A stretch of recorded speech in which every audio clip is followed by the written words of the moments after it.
So today we are going to be starting with the adaptive immune system, and in particular our focus will be on the humoral aspect of the adaptive immune system.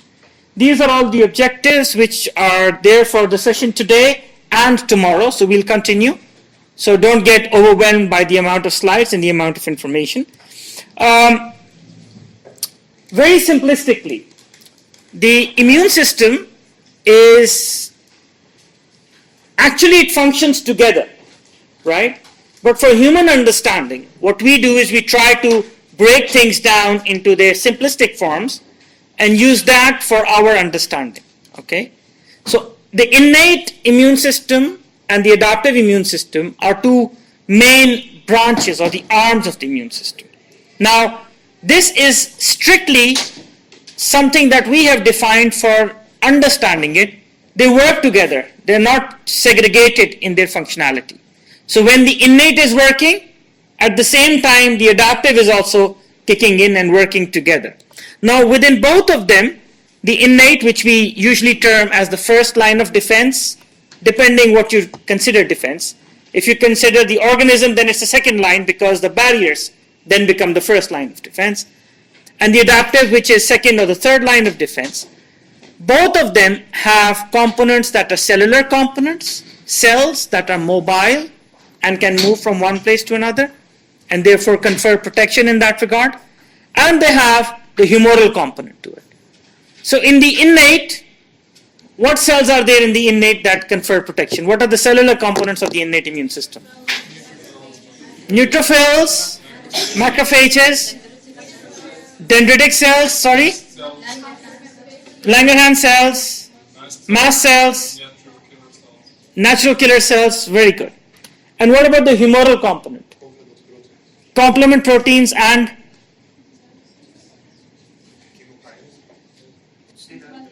C-reactive protein. Okay. And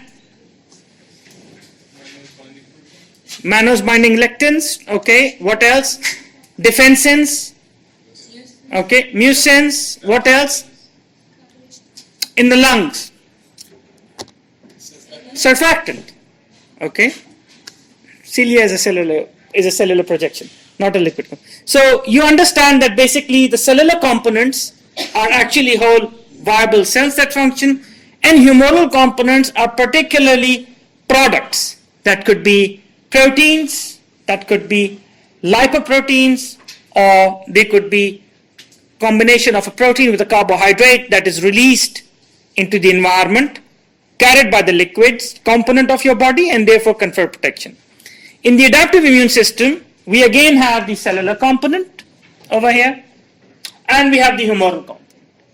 And our focus today, for today's session, will be on the humoral component in particular, okay? But before jumping to the humoral component and discussing it, we need to move a little further to understand where do they come from. And the humoral component is actually a product of the cellular component, and in the cellular component you've got two types of cells, T cells and B cells. Now the T lymphocytes are primarily involved in giving rise to what you call as cell-mediated immunity. Okay, that means the protection of the body, which is primarily as an outcome of cellular reactions. Whereas your B cells over here are known to give rise to the humoral immunity, meaning they release products in your circulation that actually go and give rise to the protective capacity of it. Now, in the interface of the innate and the adaptive immune system, you have certain groups of cells. These cells have a particular function. These cells are able to grab an antigen and then present it to the adaptive immune system, so the adaptive immune system can then get activated, right? Now that brings me to the question, what is an antigen? Antigen is a stimulant. Stimulant of what? CNS? So something that stimulates the immune system. Can we find a better word than a stimulant? Trigger. Trigger. So, is it something that triggers the innate, or is it something that triggers the adaptive, or is it something that triggers both? Both. That's what we will consider as an antigen. Any other ideas of what antigens could be?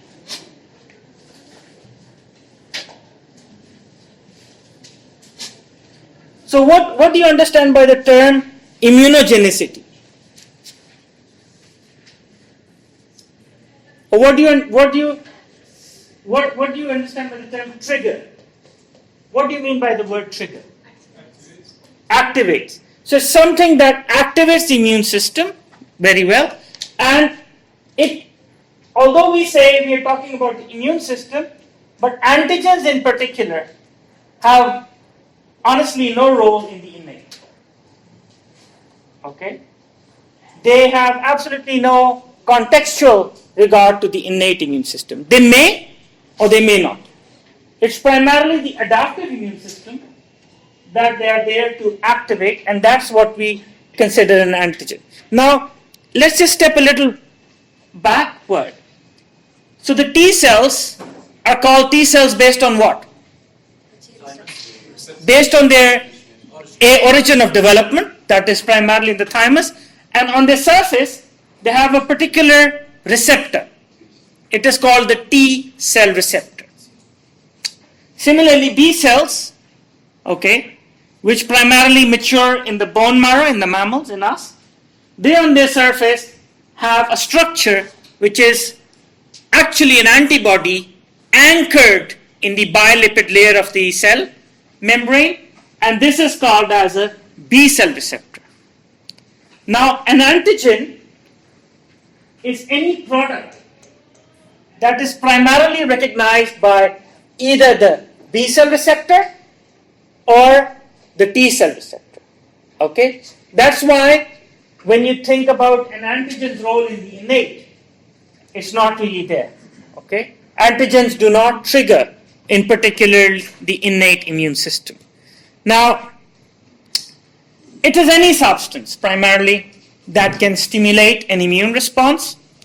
Therefore, when you talk about an antigen, we say that an antigen has a capacity to activate a B cell, like you guys said, and then as an outcome of this activation, give rise to the product that should be there of the activation, and that is generation of antibodies, right? And that's what they usually do. Now, in that context, anything in the environment can be antigenic. Okay? And why do we say that? Is because your immune system, the adaptive immune system, is designed to recognize anything that actually exists in nature. Okay?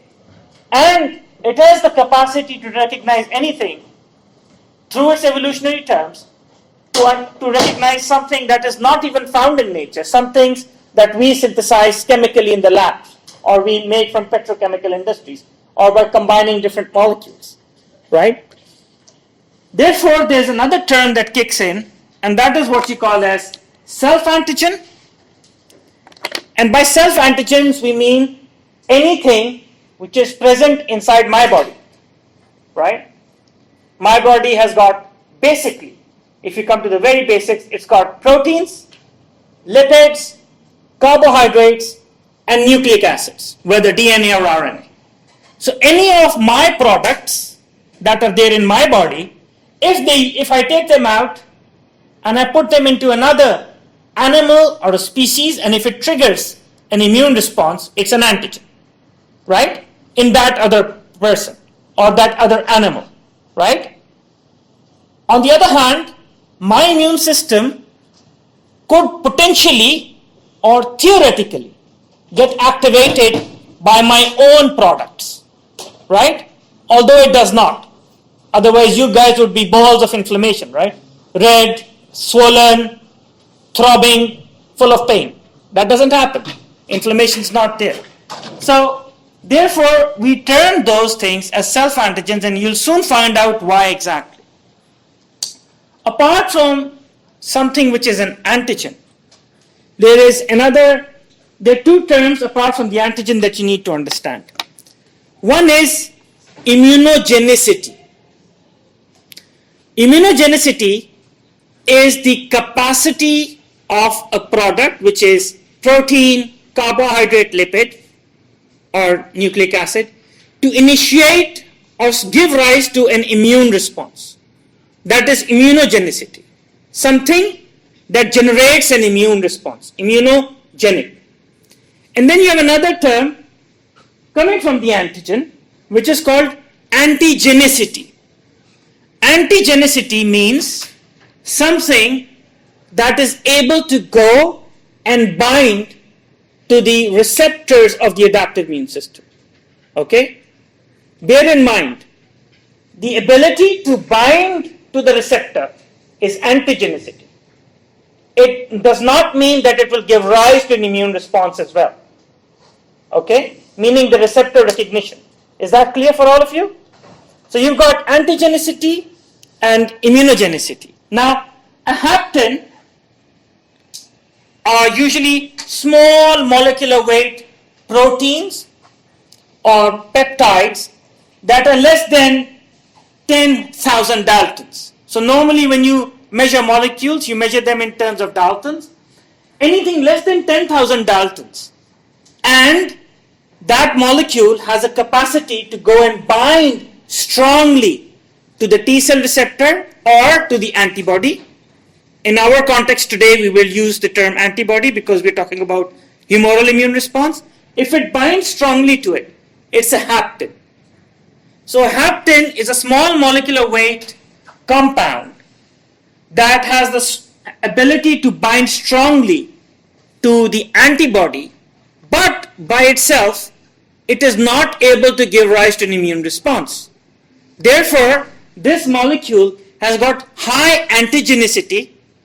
It is antigenic, it goes and binds, but it does not stimulate strongly enough for the whole cell for it to get activated to generate an immune response. And we'll come back to this and look at it shortly. Mostly cosmetics, hair dyes, animal dander, and chemicals, they're small compounds, they fall into these particular categories of haptens. And we'll understand why they don't do that in a moment. Yeah? Yes, we are just coming to that. So the next slide is going to talk about exactly her question. Self-antigens. What do we mean by the term and why do we call it self-antigens? Now, primarily, the development that takes place is taking place from the pluripotent hematopoietic stem cells that are found in the bone marrow. From the bone marrow, over here, you have precursors or cells that actually leave the bone marrow, move to the thymus, and within the thymus, they go through a process of evolution or development. The cells in the bone marrow are pluripotent, right? Meaning they can become any white blood cell type or any red blood cell type for that matter. They're pluripotent, they can become any cell type. That also means that they do not have a B cell receptor or a T cell receptor on the surface. Now for a pluripotent cell to make or become a specific T cell or a specific B cell, they go into particular environments. In the thymus, this guy does not want to work. Interesting, let's see again. I'm sorry. No, okay, it doesn't want to show where it is. So in the thymus primarily, over here, the environment kind of supports a pluripotent cell when it gets in to develop and mature into a T cell. And by the term when I say maturing into T cell means a cell that has got no effector functionality. It starts regulating itself to actually generate T cell receptors and becomes a mature T cell. Similarly, a particular cohort of cells remain in the bone marrow, and over here they develop into primarily the B cells. Now, when it starts off in this regard, oops, there you go, exactly, here you are. So you start off by development of a different cluster of B cells and T cells, okay? Because in each cell type, they express different B cell receptor and different T cell receptor, and as they mature and develop, you end up having a very random organization and randomly engineered receptors put on these cells.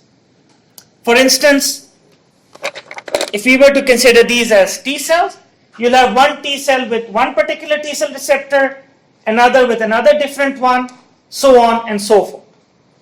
You end up making billions of different T cells and billions of different B cells. When they are developed in the thymus or in the bone marrow, they are able to react with anything that exists in nature or even things that we make synthetically. That also means they have the capacity, one of them for example, to be self-reactive. Do you understand what I mean? At that point, those group of B cells or T cells that recognize your own antigens, meaning your self-proteins, self-peptide sequences strongly, these are the ones that are deleted within the thymus of the bone marrow, and only those come out to the periphery for survival that potentially do not harm your own self. Therefore, from one individual to another, your immune system is highly specific. The immune cells that I have versus that of my son are different. Because my immune system that developed in the thymus does not now reacted to everything, but all the cells that reacted to my own proteins were deleted, and only those came out into the periphery, into the lymph nodes and circulation that do not recognize my own proteins. Okay? And therefore, they're not self-antigenic. However, they could be totally different from the proteins that my son has, because he inherited something from his mother that I don't carry. Okay? So those are the genetic drifts that can come in. Therefore, in the end, you have non-self-reactive T cells and B cells that make the pool of the lymphoid system, which is there in the periphery. Now, bear in mind, if you have a defect in this process over here, where your cells are moving out, you can have autoimmune cells coming out to the periphery, right? And that gives rise to childhood autoimmune disorders like type 1 diabetes, where you have a T cell that comes out that recognizes your own pancreatic beta cells and goes ahead to destroy it. Okay? So do you now understand what are self-antigens and what are non-self antigens and how your adaptive immune system globally develops? Right? Any questions still here? So the difference between the word immature TNB and mature TB is only the ability to recognize self and non-self? So an immature is something that doesn't even have a T cell receptor or doesn't even have a B cell receptor. And it is in the process from becoming pluripotent to unipotent, becoming one type. And in the process of unipotency, it goes through different developmental stages and eventually comes up by putting on its surface a T cell receptor or a B cell receptor. Once it is there, it is called a naive and a mature T cell because it's gone through the process of maturation. You call it naive because the cell is not antigen experienced. The cells still have not seen the antigen for which they are made. Okay? The cells that actually do see the antigens, they are actually killed because those are the autoreactive ones. So the ones that come out to the periphery are mature yet naive, meaning that from the cluster of these cells, you may have this particular cell that responds to influenza. And as yet, it has not seen the virus. Okay? This cell might be the one that is going to respond to hepatitis B virus. And till now, because the person is not exposed, it has not seen that. Okay? So when we actually do immunizations, we actually are stimulating these group of cells against those particular environmental pathogens so that they react, increase in size, and give rise to protection. Okay? What determines that they are specific to this antigen? Sorry? What determines that they are specific for this antigen? You said that it's for influenza, but it didn't encounter an antigen yet. So what determines that?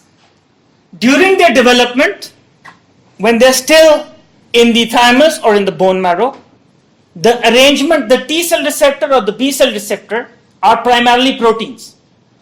Their proteins are rearranged in a manner that the recognition part is always different from the other one. Okay, so one T cell is specific to recognize one particular peptide sequence or a protein sequence.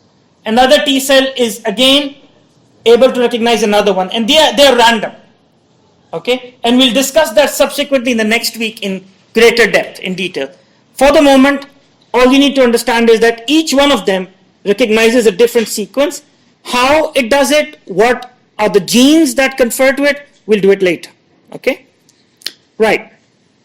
Now, you understand what are haptens, you understand what are antigens. Now my key question to you is, what do you think is a factor that influences the strength of an antigen? Why should some product be more antigenic, or to be precise, even give rise to high immunogenicity later on? Why should another product not be that strong? Any ideas? Affinity of.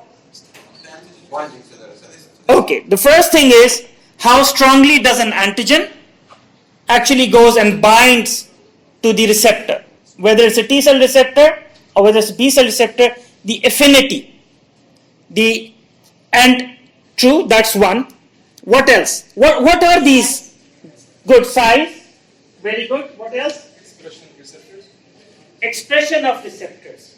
We are right now talking about the quality of the antigens. Why some things can be more antigenic, why some things can be less antigenic. Availability of epitopes. Availability of epitopes. Good. So if you look at it basically, I'm just drawing right now a T cell receptor.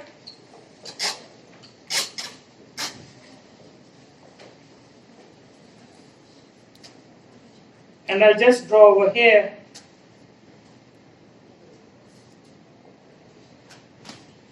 what we call as a B cell receptor.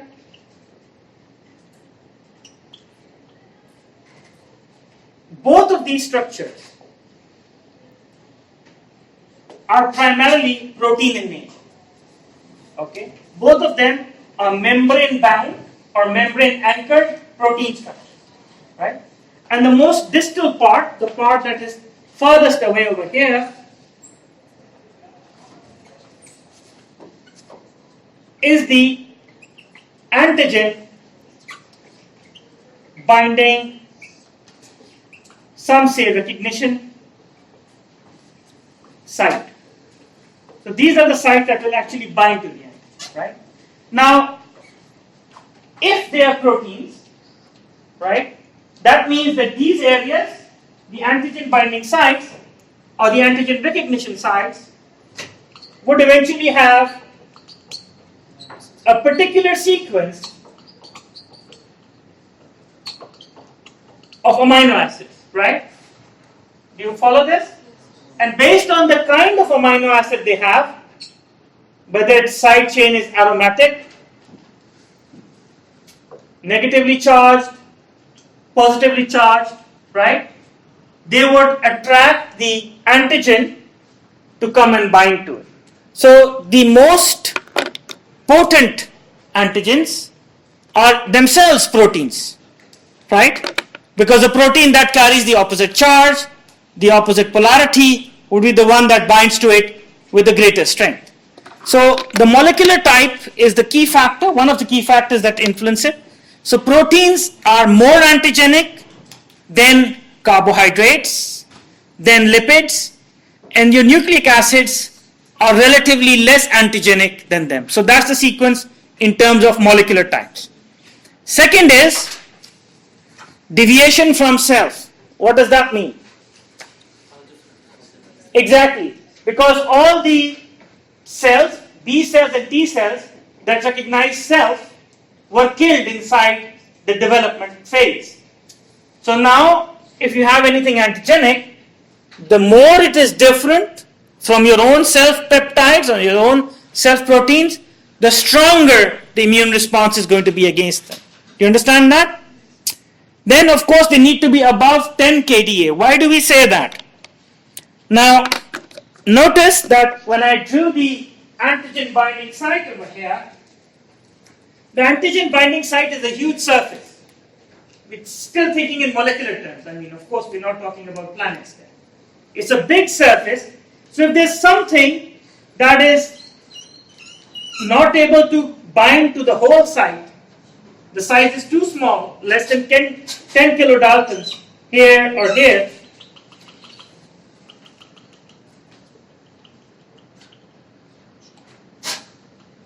and even though it binds very well, okay, it's binding to only a part of it. You understand? It's not binding to the whole surface. So when it's binding to a part of it, it may bind very strongly. You remember the haptens? They were highly antigenic. They can bind strongly, but they may not be signaling through the protein strongly enough so that the T cell or the B cell can get activated. Okay? They may bind strongly but not signal strongly. So those are things that are less than 10 kilodaltons. Heterogeneity in terms of both structure and composition also actually favors antigenicity. Yeah.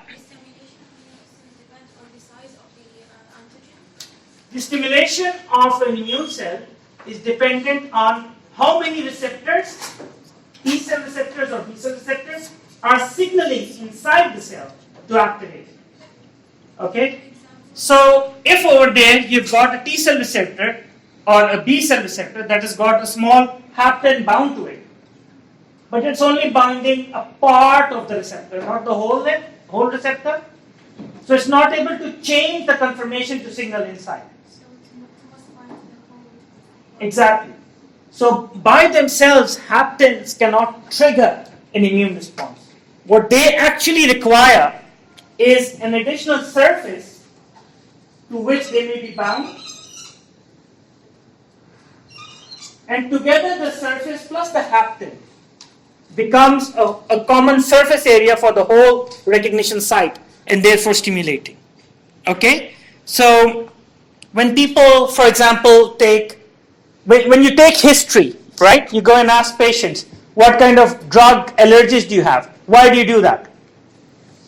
Some drugs are hapten, some become attached. Excellent, because some drugs, some people may have their immune system designed in a manner that they recognize those drugs as haptens, particularly penicillins. Okay? Some people have a B cell that may have a B cell receptor that recognizes penicillin as a hapten. And when you give intravenous penicillin, these penicillins may actually go and deposit on a larger surface, which is your platelet. And now your immune system recognizes the hapten as a part of the platelet and starts destroying platelets. So you get an immune response against platelets. Immune reactive thrombocytopenia. The platelets start getting destroyed in those cases. Okay? So that's how adverse drug reactions can take place in individuals. Yeah? So since the hapten attaches to the receptor and it doesn't trigger any signals, what does it share? Like, does it express the same proteins that the cells do? So that's why it's not triggered? No. So again, the size of the hapten is too small. Okay? And the surface of the receptor too large. So let's say that this receptor should get activated by this antigen, right? And all of this surface is recognized by the receptor surface over here. Let's say hapten is something which is small molecule, which would recognize only this part but not the rest. So by itself, if a hapten is there, it's not going to trigger an immune response. But if this hapten is bound to another surface, and this surface is partially recognized, and so is this, Now it becomes a complete antigenic recognition surface, and now it can stimulate an immune response. So when you take penicillins, and you give penicillin, and you just take penicillin, and you put a T cell, these penicillins do not bind to anything, they keep floating. If you take a penicillin and put it with a B cell, these penicillins will still remain afloat, and your B cell, although the part of the penicillin will go and bind to it as a haptid, it's not stimulating the whole receptor surface. B cells don't get activated. To the same test tube mix, if you add platelets, platelet surfaces attract penicillins to it. And now the surface of the platelet with the penicillin attached to it now functions as a whole surface that can be recognized and activated. You got it? Yeah. This B cell is going to be specific to penicillin, or in this case, it can be specific to something So else? this B cell is specific to, a part of it is specific to penicillin, and a part of it has weak affinity for the surface of the cell. But it can be specific to something else. It can be specific, so together it can be specific to something else which has another molecular, so that's called molecular mimicry. So you have two molecules that are mimicking each other and therefore can trigger off-target responses. Okay? Yeah? Now, in regards to what you explained about the penicillin binding to platelets, now the response will be against all platelets or all platelets that are penicillin bound? Only platelets that are penicillin bound. Because the immune response is against the hapten bound surface. Okay? Right. So another thing that can improve the antigenicity is the heterogeneity. So some may be pure proteins, but if you have a complex of a protein with a carbohydrate, a protein with a lipid, that in terms of structural and compositional heterogeneity can activate it more. And another aspect is the capacity to be broken down. Your adaptive immune system, if you recall a few slides back, they needed to be activated by dendritic cells. So what dendritic cells do is they phagocytose or eat up the pathogen or a foreign product, and then they break it down, and then the broken down products are presented to the immune system. So if a protein is there that is very much stable to acids, because that's what happens inside the dendritic cell, once it is phagocytosed, the pH starts to drop. And if it's resistant to proteases, that antigen will not be expressed, and therefore the immune system will not see it, and if it's not broken down, you cannot get a response. So antigens can be products of microbes, capsules, cell wall toxins, capsids, flagella. They could be non-microbes, pollen, egg white, red blood cell surface molecules, serum proteins, others. You know all of them, right? So if you take eggs, the egg white that you have in home, right? If you want to try experiments with your animals and pets off the record, you can try that. Take the egg white, put it in the vein of the animal, let it be there for a while, let him enjoy life, and then put it back in again. Second time you see an immune response kicking in. First time was priming. Okay? Because you eat it and it's all broken down, it's denatured, therefore you do not respond to egg whites. Although if you start giving yourself intravenous egg whites, you'll still have response against them, right? Dr. Why in particular egg whites? No, these are just examples. Because it was mentioned in the period, I think, in terms of vaccines and things. Again, it's in terms of sensitivity. Ask them if they have sensitivity against it. So that is a separate, so those are allergic responses, dietary allergic responses. So nuts, egg whites, so again, things that are proteins in origin, right? They have the ability again to be antigenic because they can be recognized by the immune system. Normally, you have a barrier, the digestive barrier, make sure they're broken down, and what you're taking up are not large proteins. You're basically taking up small amino acids, dipeptides, tripeptides, more or less. But if it goes the other way, if there's a breach, if there's an ulcer in the stomach, then a larger protein sequence can go through, right? For instance, you can just drink snake venom, right? And nothing should happen. It's good protein. Unless you have an oral ulcer and then you'll die from it. Because then you're giving that protein access to your circulatory system. Because the normal venom, snake venom that you'll drink is just like the egg protein. It's going to go to the stomach, low pH will denature it, it will lose its functionality altogether. Okay? So again, so these you guys can read in the interest of time just to understand what are the varieties there that actually exist. Now, coming back to the antigen, there's a particular part of the antigen that is actually bound by the antibody. And the part that is actually bound by the antibody is called as the antigenic determinant or the epitopes. Someone over here mentioned a little while ago. Now, a single antigen can have more than one epitope. So therefore, a single antigen can activate 3 different immune cells to produce 3 different antibodies against it. So this is still a single antigen, large molecular weight, perhaps a protein, and now its 3 different sites can give rise to 3 different immune cells to get activated and start making antibodies against it. Does this make sense to you? Now, if you take the same concept and you put it to a virus or a pathogen,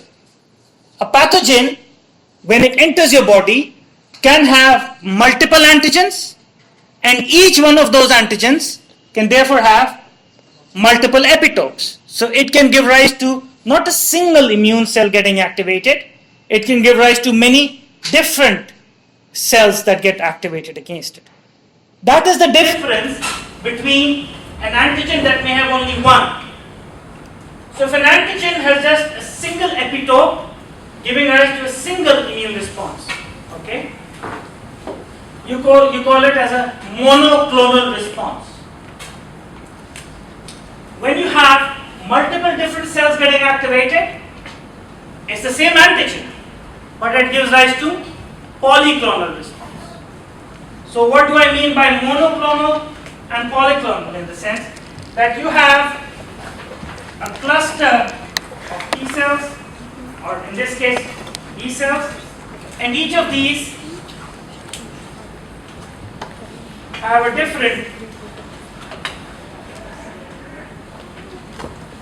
surface receptor associated to it.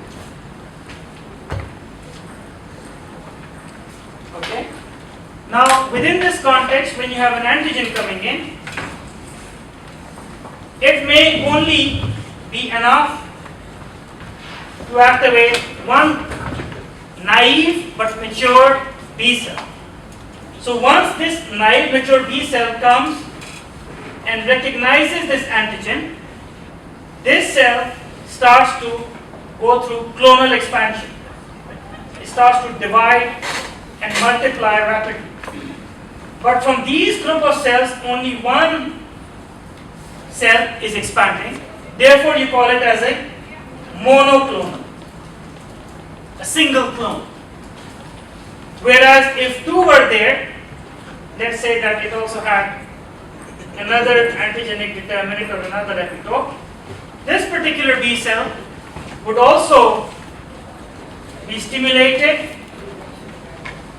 to expand, and now it is not a single clone anymore, it's a polyclonal response. Now, having said that, the term itself is not used in immune responses. Okay? When we use the term polyclonal, it means the immune system is getting activated non-specifically. We'll discuss that later, in why it makes sense in terms of cancers. You know, in some other situations where you have an immune cell getting triggered without the actual antigen, it can give rise to polyclonal responses. Okay, go ahead. So does that mean that the more the epitopes in the antigen, the more the immunogenic is the antigen? More the yes, because you will have more along the antigenicity also. Both. Yes. Okay. But may not really be antigenic. The antigenicity is a characteristic which is dependent on the surfaces, the strength of binding. It may be weakly antigenic, but strongly immunogenic because of its activation multiple different touches. Okay? Now, just a second. The other thing you need to understand is the epitope quality. The epitopes may be conformational epitopes. Now, proteins, if you recall, are again chains, right? Chains of amino acids, and depending on how they fold, they may fold into very different kind of foldings, beta-pleated sheets, etc. Now, when your antibody is going to recognize the surface, it may be recognizing all these surfaces combined and not the rest of it, right? You have to understand this is a three-dimensional structure. It's a 3D structure, right? Like my cell phone. Okay? So the surface would only be recognized. And if the surface is made up of loops of different chains, these surfaces are termed as conformational epitopes. Because as long as the protein is in this conformation, this protein is antigenic and will be recognized by the antibody. On the other hand, you may have no conformation and a linear amino acid sequence. And those are therefore called as linear epitopes. Epitopes that are straight chain and can be recognized directly. Do you understand that? Plus, minus? Yes. And the third kind of epitopes you have are cryptic epitopes. What do you understand by the term cryptic? Changing structure. Hidden, right? So this cell phone is somewhat cryptic in the sense that if you take out the cover, there, coins come out of it. Okay? They're the best thing to attach to the magnet, you know. You just put coins in there and this sticks very well to the magnetic thing. But this is a cryptic epitope, meaning it's hidden, right? Therefore, your immune system has very different outcomes based on antigen processing. So once an antigen is taken up by the macrophage or a dendritic cell, how it is cleaved, how it is broken down, how the protein that is outside the body, once it enters your body, it changes its shape. It can give rise to totally different outcomes. pH, temperature changes can really change these shapes and therefore the outcomes will be different. So something that is not antigenic at low temperatures may become more antigenic at high temperatures. Something not antigenic at low pH may actually become antigenic at a different pH. Or maybe it's a cryptic epitope. Maybe this linear epitope is hidden inside. And therefore this protein needs to be broken down for it to be released as a linear epitope. Till then, before recognition takes place. Alright? Which one is stronger as an linear or? It's got nothing to do with strength. It's got nothing to do with antigenicity. All I'm trying to say is that if this wire, let's say that this part of the wire and this part are the ones that are going to be recognized by the antibody. This whole protein is a sequence of chain of amino acids. It could be folded in a manner that they are too deep and therefore not recognized by the antibody. These are cryptic. It may be that both of them, only in their open conformation like this, will be recognized by an antibody in a linear format. Or they have, this might be folded like this and this might be folded like this, and then this surface together in this 3D conformation is recognized, and not from here and not from here. Okay? So you have to keep the 3D context in mind for these proteins. There's a question. So proteins primarily are amino acid sequences, right? As described over there. The side chains may be charged, polar, aromatic, or non. So if the pH changes around it, what does pH mean? Amount of H ion concentration. So the H ion concentration changes along the sequence of the amino acids.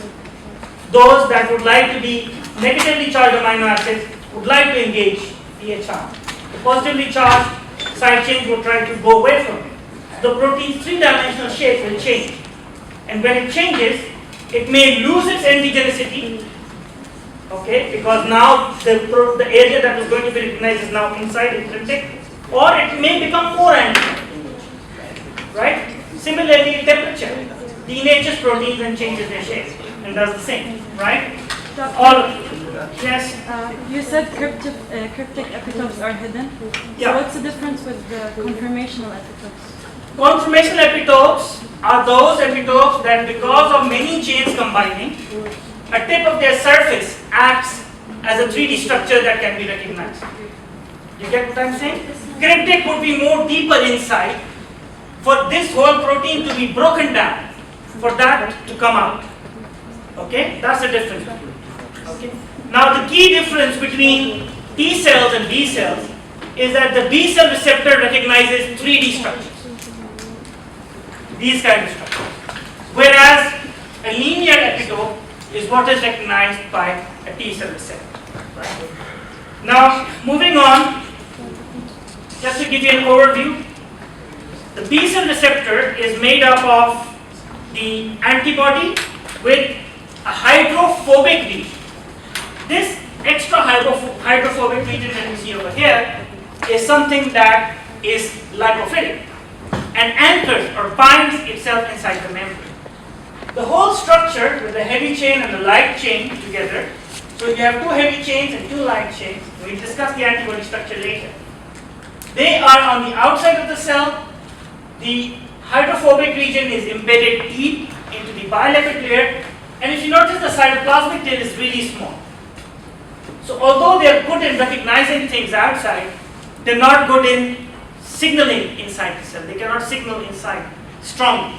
For that, they need an immunoglobulin alpha and immunoglobulin beta chain association that together act as a signaling unit inside the cell. So when something binds to the surface of this B cell receptor, the interaction of the antigen to the antibody or the B cell receptor changes the shape of this molecule. And the change in shape due to recognition induces a change of shape in the immunoglobulin alpha and beta. And the cytoplasmic portions of these two have got something called as ITAMs, immunoreceptor tyrosine-based activation motives. Don't get lost with the name. Primarily, they are the areas that get phosphorylated. Okay? So most of the signal that takes place inside your body is depending on phosphorylation and dephosphorylation of signaling proteins inside the cell. So these two areas that are cytoplasmic, they have areas that can get phosphorylated called as ITAMs, immunoreceptor tyrosine-based activation motives. And the moment that this thing gets a strong signal, it induces a change in them to activate or expose their site for them to get phosphorylated. And then phosphorylation proteins come and put the phosphorylation on them, and then a signaling cascade takes place. So that is the difference between a hapten, which will bind to it strongly, but only a small part of it alone, and not change the shape and therefore induce a signal, versus a hapten bound to a surface, where it will make a change in the shape of the antibody or the B cell receptor, and the change in the shape will be strong enough to induce signaling downstream. Now, what particularly happens is that you have a variety of B cells. Each one of these B cells has a different B cell receptor, and the antigen in question right now, the antigen we are talking about right now, has got a single epitope. Okay? Therefore, it is only going to stimulate one particular kind of B cell. And once this antigen engages the B cell receptor, and mind you, it is not just one B cell receptor that needs to be engaged for B cell to get activated. It needs to have multiple B cell receptors on the surface that should get activated to give a signal strong enough inside the cell to go over the threshold. You know, just like you have action potentials in nerves, you have tickling and then it reaches a threshold, and then you have the spike of the action potential. Similarly, in the immune system, you need to have a signal strong enough to go over the breakpoint threshold for them to get activated. Once they get activated, they go through a state of expansion clonally, which is called cellular proliferation. In this context, you call it a clonal expansion because the cell is making more copies of itself. While it is doing so, it starts dividing. The clonal products diverge. A group of them start becoming effector B cells and actually end up becoming mature plasma cells, while the other cohort keeps dividing slowly and ends up becoming a clone of memory cells. Notice that as long as they are expanding, on the surface they still express B cell receptor. So the clonal expansion that takes place is directly proportional to the amount of the antigen that is present. Okay? Therefore, if somebody is given a very small amount of antigen, a small clonal expansion will take place. If somebody has been given a lot of antigen, then a huge clonal expansion will take place. This is also proportional to how your bodies respond to infections, right? You may have a small sneeze one day, next day you're fine. On the other hand, you may start with a sneeze and next day you are like knocked out in the bed and you can't talk anymore to your friends because the clonal expansion taking place has a lot of energy surge. Okay? This expansion that takes place is what makes you tired. So the moment you get infected, the sudden expansion of cells, it drains all the energy away from your body and makes you fatigued and you just want to sit down in a corner. Okay? So that's where all the energy is going away. Now, yes please. During the second immune response, we already have some memory cells. True. So we already have some receptors and a few antigens will cause a high clonal expansion. True. We don't get tired as much as the first. We'll come to that. Just give me a moment. Okay? Now, surface antibodies so surface antigens will keep expanding based on the amount of antigen available, and you end up having a clone of plasma cells. Notice that these plasma cells are elongated oblong cells. They do not have the B cell receptor on their surface anymore, meaning they do not care anymore about environmental signals. Okay? Whether the antigen remains or does not remain, it's immaterial for the plasma cell now. It cannot recognize it. But what they do have is a lot of endoplasmic reticulum. And all this endoplasmic reticulum is focused upon protein synthesis. And the protein that we are making are the same antibodies that were anchored to the cell surface. And these are now being released copiously into the blood. Now this whole process is taking place in the lymph node. Some of these may actually escape in the blood and go to the target tissue, where they may become plasma cells and keep secreting antibodies within the tissue. Majority tend to remain within the lymph node and from there keep secreting antibodies into the circulation. These antibodies are the most important product of your immune response because the titers, the amount of these antibodies, are the ones that are going to protect you. And this comes back to your question, that because these antibodies are there already, preformed due to the previous exposure, they decrease the amount of available antigen for the secondary response to kick in. So we don't have as much of a clonal expansion, but we Yes. have a lot of Exactly. So the amount of cellular expansion is lesser as compared to the others. Okay?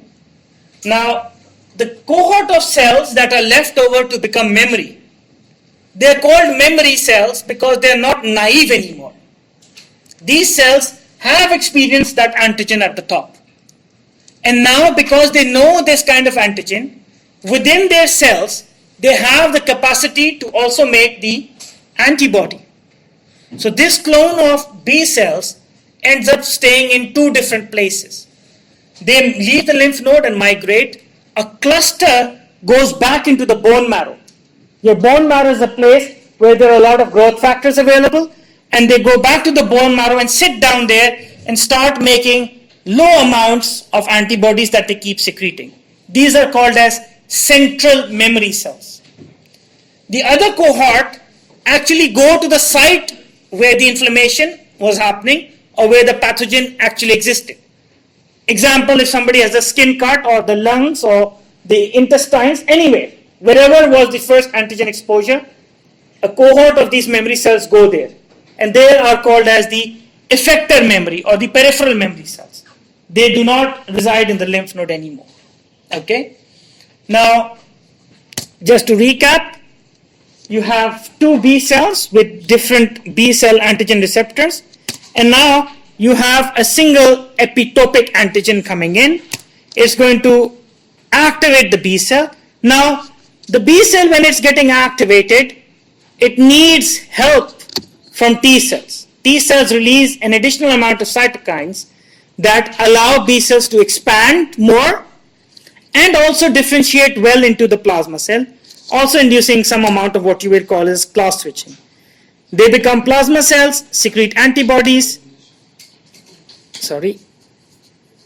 Yeah, that's also telling me you need to stop, but okay, maybe not. Here we go. And you end up having a small cohort of memory B cells. Okay. These plasma cells that have expanded after the inflammation has gone away, these plasma cells go through a process of apoptosis and die off post-infection. So I'll stop here and we'll continue with the rest tomorrow. But what is important for you to understand is vaccination has a particular outcome, and that is prevention, right? The exact point that he raised. The amount of antibodies in your circulation are there to go and bind the antigen. And if the antigen is a part of the pathogen, basically they'll end up binding the pathogen. So before the pathogen is able to kickstart its destroying you, before the pathogen is actually able to cause any damage, it gets blocked off. Do you understand what I mean? The classical example of this vaccination and the amount of antibody titers that are needed is that of polio. Okay? The polio virus is an enteric virus, meaning it enters through the GIT. And its target are the peripheral nerves, the motor nerves. So the virus, from the time of its entry from the gut till the time it reaches a motor nerve in your leg, that time bracket is between 30 to 40 minutes only. So if you think that an adaptive immune system can do anything in 30-40 minutes, no way. Look at the process, how long it is. An antigen first has to come and stimulate the immune system. Then clonal expansion. Bacteria double time is 30 minutes. The immune cells double time is around about 28 to 24 hours. That's why the adaptive immune system takes so much time to really kick in before it's there. So if you have a 30 to 40 minute bracket of blocking a pathogen, the only way you can do it is when in your circulation at all times the amount of circulating antibodies are high enough so that the moment a virus comes, this antibody binds the virus and neutralizes it, blocks it from ever reaching the nerve. Because once the virus has entered the nerve, that's the end of it. Antibodies are not going to go inside those cells and protect. Okay? So for different kind of pathogens, you need different kind of intervention and protection. Okay? So polio was the most difficult one to manage because the time the virus has from getting through your GIT, entering your bloodstream, to actually entering a nerve is just a 40-minute bracket. And you need to have antibodies high enough to block this virus from entering. Okay? Because once it enters, then your nerves is damaged and that's the end of it. It's not going to kill you, but it will be debilitating you for the rest of your lives. Yeah. Doctor, this is the concept of giving antibodies. This is the concept of giving booster doses of vaccines to continuously stimulate the immune system so that it keeps making more and more and more antibodies so that you increase the pool of, you increase the pool of your memory B cells to the point that your antibody baseline is high enough to give you protection. So it's like an early stimulation of the adaptive immune system. So it is repetitive stimulation of the adaptive immune system so that the antibody levels remain high, because at the time of infection, yes, the antibody levels are high. If you have a second infection at that time, it will be easily managed. But as the infection finishes off, your plasma cells apoptose and die off. Your antibodies have a half-life. And these different kind of antibodies, we'll discuss them in the next session, they start dying off. Okay? So you need to have a constant production of them and a production high enough to prevent pathogens. But Yeah. it depends on the pathogen, because not all of the things you give boosters, right? That's what I'm saying. So now, depending on the kind of pathogen, you have different kind of vaccines, and the vaccines are designed differently. And we'll discuss that next time, okay? You said that if the antigen is binding to different sites, it's polyclonal, right? No, it is termed as polyclonal because you get more than one clone. But in all our, please bear this one in mind, this is very important. For all study systems, for all questions, when somebody says there's a polyclonal expansion, it means that more than one clone is expanded. In reality, all infections are in fact polyclonal because you have more than one antigen and more than one epitope. But when they talk about polyclonality, it means non-specific activation of all of these cells without the engagement of the B cell receptor. So although in real time, in real purpose, all infections are polyclonal, but the term polyclonality, they try to use it for a more different purpose. When your B cells get activated without the B cell receptors, when they all start dividing rapidly, usually used for situations where you have an infection of that sort that can give rise to it, or tumors. Because in a normal person, they want to suddenly see many different B cells, and then they think, what's the underlying cause? So clinically, polyclonality is not used for this term. Although in mechanistic terms, this is polyclonality. Okay?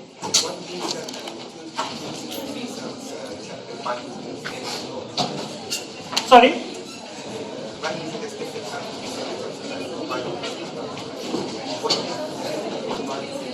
It can. It's not a given. Because it depends on the recipients of the kind of research you have. You in your body have got one experience for 19 different